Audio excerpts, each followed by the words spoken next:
Tā, draugi, paldies visiem, kas piesekoja. Izstāstīšu jums saistībā par projektu, kas ko kā. Tad viena lieta var pateikt to, kad es aizgāju pilnā slodzē strādāt. Jo, nu, neteikšu, kur, kas ko kā naudas, jo, nu, teikšu, kā ir nopelnīt var, darbs normāls, strādā no 7:30 līdz 4, jā, ir ok. Tāpēc, nu, atbraucu šodien mājās pēc darba, bišķi pastrādāt darbnīcā, kā es redzu, te vēl bardaks ir taisu paliknīšu, man jāuztais 1000 paliknīšu ir, nu, štukā 200. Bet, nu, to es pa vakariem pēc darba. Paskatās, cik kādu darbu dabūju dienas laikā. Ja labi grib visu var. Tad saistībā es reāli, ko es tagad daru, es vienkārši meklēju, ko man vajag, un es reāli sūtu lietas, kas man būs vajadzīgas projektam, jā.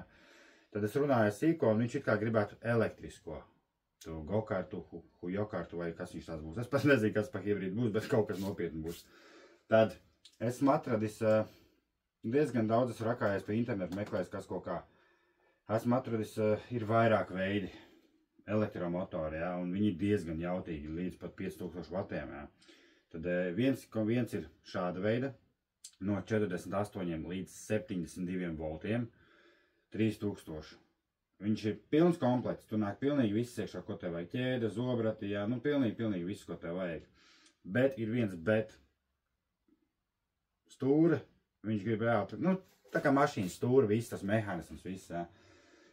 Un nebūs rokas gāze, bet būs pedāļi. Un šiem visiem kitiem ir viena problēma, kad viņiem ir rokas gāze, bet tajā pašā laikā es atradu elektriskos pedāļus. Tad reāli tas viss no rokas gāzes būs jāpārčīnī uz pedāli. Kas it kā, nu, nav tik sarežģīti. Es domāju, ka būs ok. Tad, nu, šis motors, nu, viennozīmīgi, nu, cipars viņam it kā normāls ir tuvu pie 200, jā, bet tajā pašā laikā varētu būt, nu, pietiekoši labi jauda, es domāju, jo viņam kvadrs bija 800 vatīgais, un ar to kvadru viņš jau ritīgi labi gāja. Teiksim tā, nu, var taisīt tos donutus un vispārējā, nu, tiešām labi gāja, bet tajā pašā laikā viss, protams, ir atkarīgs zobratiem, riepām un tādā garā, jā. Tad, bļam, vispār rakstās? Jā. Tad, nu, viens variants ir šāds, kad viņš baigi grib to elektrisko, jā, nu, savā ziņā es baigi negribu to elektrisko, bet tajā pašā laikā elektriskais ir labāks, viņš labāk uzsāk, viņam sākumā ir lielāka jauda nekā benzīniekam, bet savā ziņā viņš atkal bīstamāks ir tās baterijas, jo no 48 volt bateriju var nopirkt, nu, pa normālām cenām. Tur arī var pats saķīmīķot kopā baterijas, vai 412 volt baterijas un būs to 48 volt, jā. Bet ja tu ej uz 72 volt litiju bateriju, tad, nu, tā maksā pieklājīgi, bet, nu, to mēs skatīsimies, jā. Tad viens variants ir šāds motors, kā es domāju, kas būtu baigi labais, un mēs te varētu pat riepas darbnīcā viņu kurināt, ne? Tikai viss šies sūdījās, vēl tā izvāksim, lēnām, draugi, izvāksim.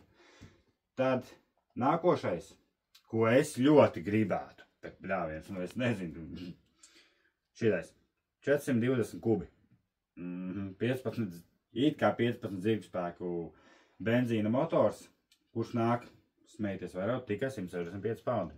Viņš ir lētāks nekā elektriskais. Bet tajā pašā laikā šādu ir daudz vieglāk ielikt iekšā, jo tev tur vispār neko nevajag pārtaisīt. Gāzīt ir īzī uztaisīt, bet ir viens mīnus. Šim motoram mums vajag, ja, šo torque konverteri. Un atkal jāmeklē ir pēc jaudām. Es atradu līdz 7 zirgspēkiem, maksā plus mīnus 70-80 paundi. Tad, nu, kaut kā, nezinu. Šis ir 15 zirgspēki, tad viennozīmīgi šādu torque konverterīti mums vajadzētu jaudīgāk. Ne, nu, viennozīmīgi var uzlikt sākumā to, kas parādās līdz 7 zirgiem, jā. Nu, izjūks, kuršņiem paņems uzliks normāli visu. Tad tādā ziņā es gribētu atkal tieši šo benzīna motoru, jo es skatījos video un nu, samērā labi viņi iet, bet atkal, protams, viss ir atkarīgs no tā torque konvertera, es nezinu, kā viņi latviešu valodā sauc, sorry. Pārnesam, nu, huī zinu. Nu, nevar būt viņi pārnesam kādu. Tad viss ir atkarīgs no tās, jo atkal zobrata izmērs, kriemeļa izmērs, viss pārējais, jā. Un tas viss atkal mainīsies, jo viņam sanāk, tam torque konverterim ir tā kā zobene, un tad otrā pusē ir zobrats, un tad no tā zobrata reāli iet uz pakaļo asi, teiksim tā, jā. Tad divi šādi te Nu, sliktā gadījumā es domāju, ka mēs taisīsim abas divas. Vienu elektrisko, kas reāli būs ritīgi cool, un vienu benzīnieku, ja? Un tad, piemēram, mēs varētu salīdzināt, kurš ir labāks, teiksim, uzrāviens, viss pārējais, ja? Jo 3600 apgriezieni ir benzīniekam. Elektriskam motoram apgriezieni mums ir 6000. Gandrīz vai reiz 2 apgriezieni.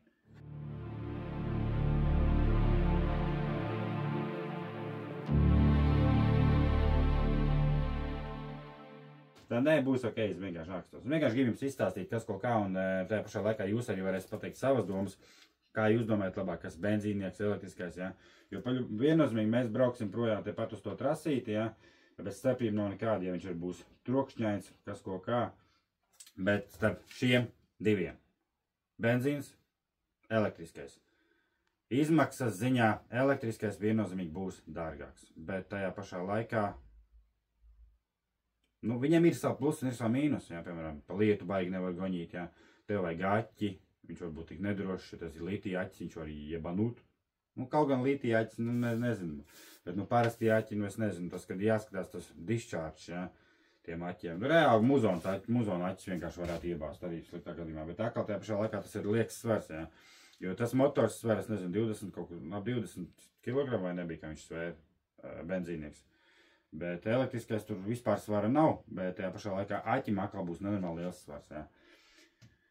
Un tā gāzes pieslēgšana viss pārējais, bet nu, to mēs skatīsimies, jo es sapirku speedometru, nu reāli sapirku visu pričendājus, lai es varu ielikt viņai iekšā, lai es redzu, cik ātri viņš iet un viss pārējais, jā.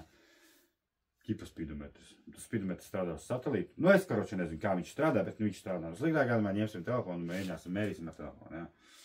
Tad, draugi, jā, šie 2 motori. Es domāju, ka es pasūtīšu abas divas. Bet, nu, gribu, lai jūs piekomentējat, ko jūs domājat, kas ko kā.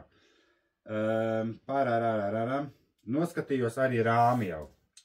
Gribu paņemt jau rāmi, kurā, teiksim, tā viss ir iekšā, lai nav baigais čakars, piemēram, tur iekšā ir visi amīši, ja. Nu, amīši paļu būs jāmaina, lai ir aizmugurē ass ar visu zobratu, visām riepām, pilnīgi viss reāls stūžu mehānisms, lai pilnīgi viss ir. Bet tas rāmīts ir no kvadra. Tad, ko mēs darīsim? Mēs to rāmu reāli sazāģēsim. Jā, mēs viņu reāli sazāģēsim, paplašināsim, tad norausim virspusi vispār nostī, atstāsim tikai apakšā, liksim visus stiprinājumus, liksim, lai aizmugurē amīčs normāls būtu, lai priekšpusē būtu lielāka amīčs, lai viņš būtu nevis šādā līmenī, bet viņš būtu šādā, nu, piemēram, reāli pacelts vairāk uz augšu, jā. Tad, nu, teiksim tādas mazas modifikācijas par šitām dienām, es vienkārši izdomāju, kas ko kā. Sliktākā gadījumā uztaisīšu asējumu, ja ne, vienkārši uzprasīšu ChatGPT. Tagad tāds ir. Tām uztaisīšu, čukču Oskars, vienkārši nogurs. Tām uzprasīšu, lai uztaisa ar asējumu, kas ko kā, bet vienu rāmi es noskatīju. Tagad es domāju otru rāmi, bet zolīdāk jau būtu, ja būtu abi divi rāmi vienādi. Un tad vienā mēs bāžam iekšā benzīnieku un vienā mēs bāžam elektrisko, jā. Un tad mēs varam skatīties, kurš ir ātrāks, kurš ir labāks un kas ko kā. Tad, es domāju, būs reāli ritīgi cool, es vienkārši nevaru sagaidīt. Tāds, nu, tāda ritīgi, baigi labā motivācija, nu, saistībā uz to visu pasākumu. Tāpēc skatīšos, kā sanāks, pabeigšu koāsterus. Sākšu vākt šeit visu ārā un būs jāieliek kaut kāds metāla loksnes nedaudz gar sienām. Tur bišķiņ tajā vietā, kur es ar flexi griezīšos un metināšanas, jo ugunsdrošība, bļāmies, vispār nav nekāda, jānopērk kaut kāds bugatījies, kaut kas tāds, jo, nu, es kaut kā negribu, lai šitā visa būda aiziet tā man baznīcā, jā. Tāpēc ar to tomēr nevar jokot, nu, tādā garā. Un kas vēl bija, ko es gribēju izstāstīt? Jā, pasūtīju pāris pričendājus, ko man vajadzēs.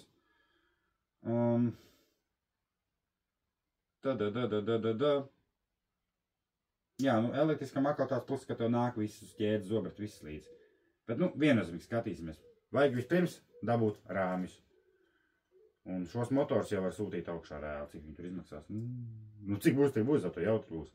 Tad, domāju, varbūt šodien jau aizbraukšu pakaļ vienam rāmim, ja es viņu mašīnā dabūšu, ja es viņu mašīnā nedabūšu, viņu turpat ar flex uz vietas pārzāļiešu.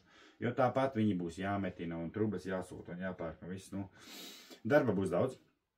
Tāpēc tas tāds maziņš update'iņš, jā, kas kaut kā, pats, nu, kas lietas. Vienkārši, lai jūs zinat, kāda ideja man ir tālāk to visu darīt, jā. Tad, jā, paldies visiem, kas piesakoja, tad beigšu šo mazo update video, draugi. Tad, nu ko, gaidam, kad būs kaut kāds rāmis atnācis, kaut kas no motoriem būs atnācis. Tad es jums parādīšu, kas ko kā. Un cerībā jau, kad līdz nedēļas beigām būšu pabeidzis pasūtījums. Sliktākā gadījumā līdz nākošās nedēļas beigām, jo man tomēr tie 1000 ir jāuztais, un te ir kaut kādi 300, nu 400, 500 gandrīz vēl, un tad vēl 500 jātais. Tad, bet nu vienas viņi graušos pa vakariem, brīvdienās, lai visu šito mēs dabējam ārā un mēs varam ķerties klātī. Pirms ziemas ļoti gribās paspēt līdz kaut kādam oktobrim, jau vismaz vienu no viņiem dabūt gatavībā. Kaut gan par ziemu būtu jautrāk, tik augsts, bet nu, kā ir tā. Tāpēc, jā, gaidam, draugi, nākošo update video, varbūt jau cerībā, kad jau kāds rāms vai kaut kas tamīdzīgs jau būs mājās, un varēsim sākt graizīt, metināt, darīties, riktēties un tādā garā. Jo, nu, es domāju, būtu ļoti interesanti tas, ka tieši no kvadra pārtaisīt tā, tur stūrs mehānismu, visu, tas, nu, tas būs, es domāju, ka būs ritīgi būs. Tāpēc uzspied laiku, neesi sliņķis, un ja grib piesaku un gaidam, draugi, nākšu video. Paldies visiem!